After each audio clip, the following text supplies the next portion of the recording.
सभी को पता है कि इस साल का आखिरी सूर्य ग्रहण भी लगने वाला है और आप सबके मन में ये सवाल आ रहा होगा कि कब लगेगा, क्या करना चाहिए, क्या नहीं करना चाहिए, क्या सावधानियां बरतनी चाहिए। सब कुछ हम विस्तार से बात करेंगे इस स्पेशल पॉडकास्ट में। हमारे साथ है डॉक्टर नितिशा मल्होत्रा जी, दुष्याचार्य जी। बहुत बहुत स्वागत है आपका।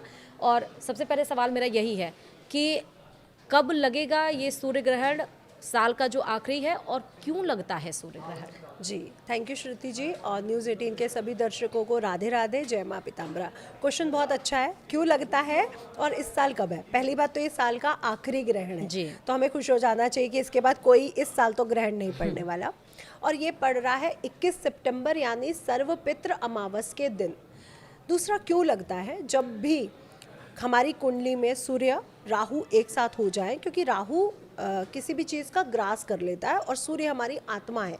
जब हमारी आत्मा का ग्रास हो जाता है तो हमें ग्रहण लगता है। लेकिन इसमें चंद्रमा का भी वहाँ होना ज़रूरी है, क्योंकि अमावस्या वाले दिन सूर्य और चंद्रमा एक ही राशि में स्थित होते हैं। इसलिए अमावस्या को ही ये सूर्य ग्रहण लग रहा है। और राहु, सूर्य और चंद्रमा कुंभ राशि में इस बार इस सूर्य ग्रहण ये लगने जा रहा है। तो हमने ये समझा, सॉरी, कुंभ राशि में नहीं, सिंह राशि में ये ग्रहण लगने जा रहा है। तो सिंह राशि में केतु, सूर्य और हमारे चंद्र महाराज रहने वाले हैं। सूर्य ग्रहण हमारी आत्मा का कारक है, हमारे मनोबल का कारक है, हमारी राजनीति का कारक है। तो ये जो सूर्य ग्रहण है जो 21 सितंबर को पड़ेगा, ये हमारी आत्मा पर असर डालेगा, हमारी राजनीति पर असर डालेगा, हमारे भौगोलिक स्थितियों पर, देश विदेश पर इसका असर आपको देखने को मिलेगा। ये एक आंशिक सूर्य ग्रहण है, भारत में ये नहीं देखा जाएगा क्योंकि रात्रि में ये पड़ रहा है भारत की टाइम जोन के अकॉर्डिंग। 21 सितंबर को जो सूर्य ग्रहण पड़ रहा है ये रात्रि 10:49 से शुरू होकर के 3:23 तक रहने वाला है जी। तो अर्धरात्रि के समय, क्योंकि यहाँ पे तो रात होगी और कई देशों में उजाला होगा, तो ये कई देशों में तो देखा जाएगा लेकिन भारत में नहीं देखा जाएगा। लेकिन इसका इम्पैक्ट भारत से रिलेटेड कई देशों पर पड़ेगा, क्योंकि राजनीति तो हर देश में हो रही है। सूर्य यानी पिता हर देश में है और आत्मा हर देश में है, तो इसका असर देखने को मिलेगा। आंशिक सूर्य ग्रहण होने के कारण बहुत ज़्यादा प्रभावशाली नहीं है, बहुत बुरा नहीं माना जा रहा है, लेकिन फिर भी है तो ग्रहण ही। दूसरा, सर्वपित्र अमावस के दिन पड़ रहा है, तो ये जो दुर्लभ संयोग बना है इस साल 122 वर्ष के बाद, ये बहुत महत्वपूर्ण है कि ये सर्वपित्र अमावस के दिन पड़ रहा है। लेकिन हाँ, ग्रहण तो पड़ रहा है, लेकिन रात्रि में पड़ने के कारण हमारी जो रिचुअल्स रहेंगे श्राद्ध के प्रति वो हम सुबह ही कर लेंगे। जी, मतलब कि सूर्य ग्रहण में हम कर सकते हैं, लेकिन सुबह के समय, क्योंकि भारत में वो रात्रि में लग रहा है ना, तो हम वो जो हमें टाइम है हमारे रिचुअल्स का दोपहर के समय, वो सुबह का, तो हम दान, गौ पूजन, ब्राह्मण पूजन, तर्पण, पिंडदान इत्यादि हम दोपहर में 21 को कर सकते हैं। लेकिन सूर्य ग्रहण का सूतक काल क्योंकि 12 घंटे पहले लग जाता है, लेकिन भारत में सूर्य ग्रहण नहीं पड़ रहा, इसलिए सूतक मान्य नहीं है।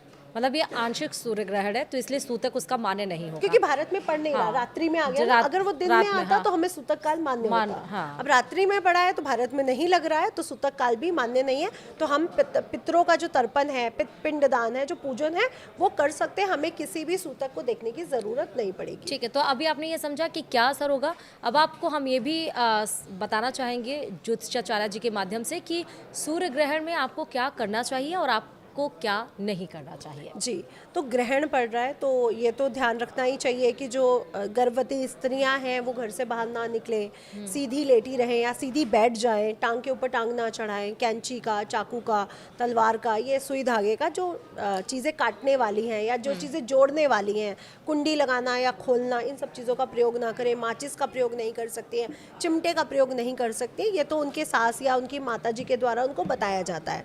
लेकिन नॉर्मल लोगों के लिए भी इस बात का बेहद ध्यान रखें कि इस समय भोजन ना करें, यानी आपने 10:49 से शुरू करके रात्रि 3:23 तक भोजन तो नहीं करना है, क्योंकि ग्रहण लग रहा है, तो भोजन ना करें।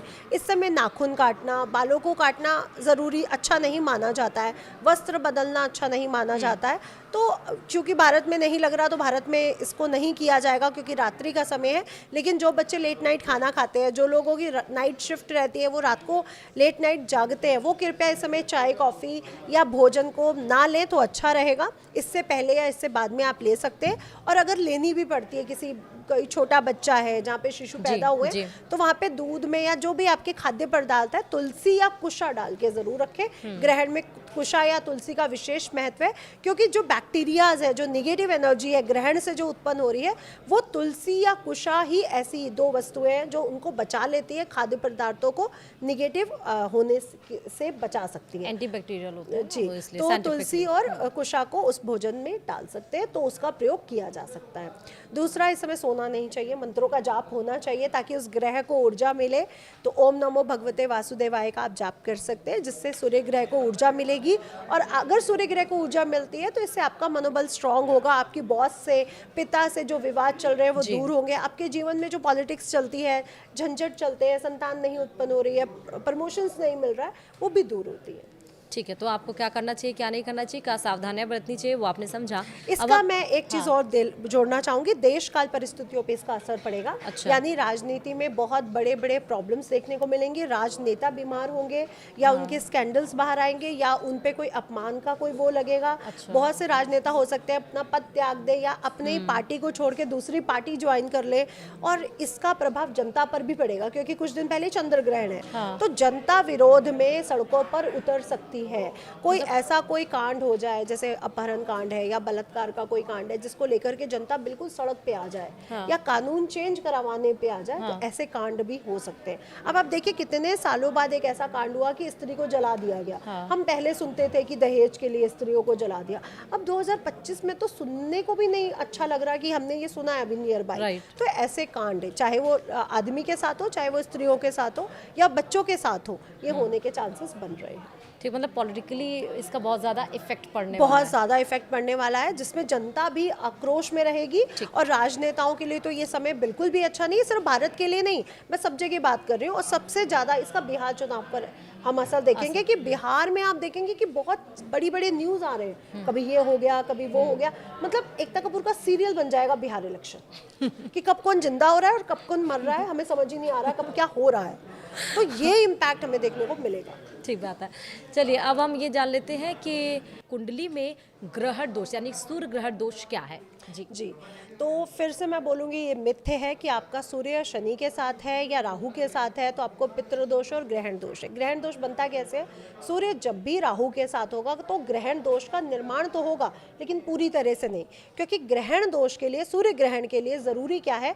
सूर्य और चंद्रमा का एक राशि में होना और साथ में राहु का भी आ जाना।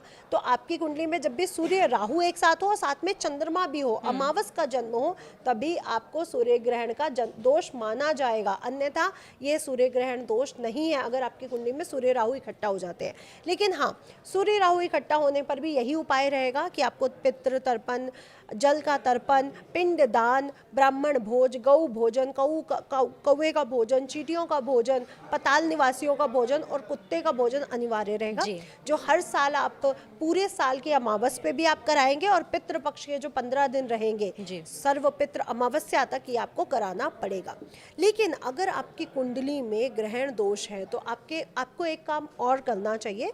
इसके लिए आपको जो सबसे ज़्यादा ज़रूरी है, गजेंद्र मोक्ष का पाठ है, पितृ मोक्ष एक पाठ आता है वो कर सकते हैं, विष्णु सहस्त्र नाम का जाप कर सकते हैं, जिससे आपको ग्रहण दोष से मुक्ति प्राप्त हो सकती है। और चंद्र ग्रहण के लिए आप शिव संकल्प सूक्त पढ़ सकते हैं, शिव पुराण पढ़ सकते हैं, शिव चालीसा पढ़ सकते हैं। गीता के एकादश अध्याय के पाठ से भी हमारी कुंडली के जो ग्रहण दोष होते हैं वो समाप्त हो जाते हैं। ठीक है, तो सूर्य ग्रहण और चंद्र ग्रहण 122 साल मतलब 100 साल से ज़्यादा का समय है जब इस तरह के दुर्लभ संयोग बन रहे हैं। तो सूर्य ग्रहण में आपको क्या करना चाहिए और क्या नहीं, हमने विस्तार से बात की इस पॉडकास्ट में। बहुत बहुत शुक्रिया ज्योतिषाचार्य डॉक्टर निष्ठा मल्होत्रा जी का। बाकी आप ध्यान से इसको देखिए और लोगों को शेयर भी करें। इस पॉडकास्ट में फिलहाल अभी लेते हैं। देखते रहिए न्यूज़ 18 राजस्थान। नमस्कार।